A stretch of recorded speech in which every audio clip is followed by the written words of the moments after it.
اگر ویڈیو پسند آئے تو لائک اور چینل کو سبسکرائب کر کے بیل آئیکن کو پریس کر دیں اور ہو سکے تو دوستوں کے ساتھ شیئر کر دیں۔ عرب میں ایک عورت تھی، اس کا نام جعفر تھا۔ انتہائی سخی تھی، لوگوں میں ایسے تقسیم کرتی کہ دائیں کو بائیں ہاتھ کا پتہ نہ چلے۔ کچھ دنوں سے وہ ایک راستے سے گزرنے لگی۔ اس راستے پر دو اندھے بیٹھے ہوتے، یہ دونوں صدائیں لگاتے۔ ایک کی صدا ہوتی، الہی مجھے اپنے فضل و کرم سے روزی عطا کر۔ دوسرا اندھا کہتا، یا رب مجھے جعفر کا بچہ ہوا عطا کر۔ جعفر ان دونوں کی صدائیں سنتی اور دونوں کو عطا کرتی۔ جو شخص اللہ کا فضل طلب کر رہا تھا اسے 2 درہم دیتی، جبکہ جعفر کے فضل کے طلبگار کو ایک بھنی ہوئی مرغی عطا کرتی۔ دلچسپ بات یہ ہے کہ جسے مرغی ملتی وہ اپنی مرغی دوسرے اندھے کو 2 درہم میں بیچ دیتا۔ کئی دن تک یہ سلسلہ چلتا رہا۔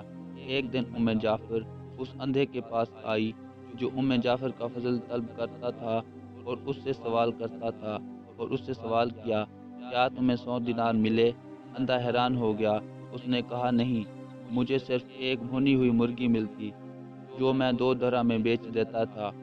جعفر نے کہا، جو اللہ کا فضل طلب کر رہا تھا میں اسے 2 درہم دیتی اور تمہیں بھنی ہوئی مرغی میں 10 دینار ڈال کر دیتی رہی۔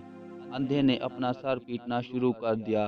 وہ چیخنے اور چلانے لگا، ہائے میری کم بختی، کاش میں ایسا نہ کرتا، میں مارا گیا۔ جعفر نے کہا، یقیناً اللہ کا فضل طلب کرنے والا کامیاب ہے اور انسانوں کے فضل کا طلبگار محروم ہے۔ جو اللہ کے فضل کے سوا دیگر راستے تلاش کرتے ہیں انہیں دنیا میں گھاٹا ملتا ہے اور آخرت میں رسوائی نصیب ہوتی ہے۔ کم ہی ایسے ہوں گے جو فاقوں سے مر جاتے ہوں گے۔ اس کے باوجود اس دنیا میں ایسوں کی کمی نہیں جو درہم و دینار کی خاطر ایمان تک بیچ دیتے۔